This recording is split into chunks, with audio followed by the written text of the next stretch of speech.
मालिक राधे राधे मु आपणक सुर बाबू वेलकम करुच्ची आज न्यू मिनी ब्लॉग को।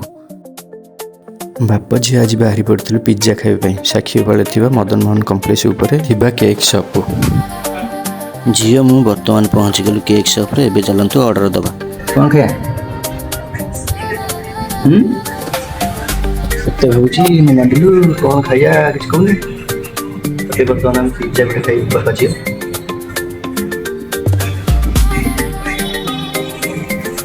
आमे ऑर्डर कर देइथिलु चिकन पिज्जा।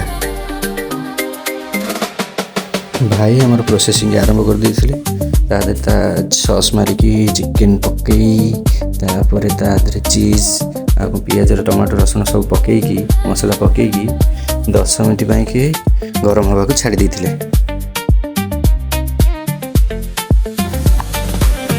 आमे बापा जी आज मिसी के पिज्जा खाइबा ପାଇଁ ना पिज्जा बास्ना लानी देखिए हमारे बास्ना लानी पिज्जा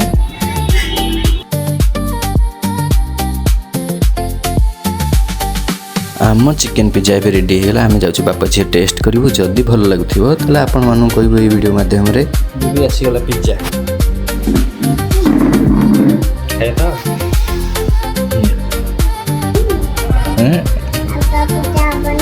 से तुम मोर खाए मिसिकी तमें खाइबी बाप झी आम पिज्जा खाइलु पिज्जाटी बहुत टेस्ट थिला आम खाइलु एबे आम गोटे आइसक्रीम खाइले मो झील तापर आम घर को बाहरी पड़लु। आज्ञा जय जगन्नाथ मु आपणक सुर बाबू।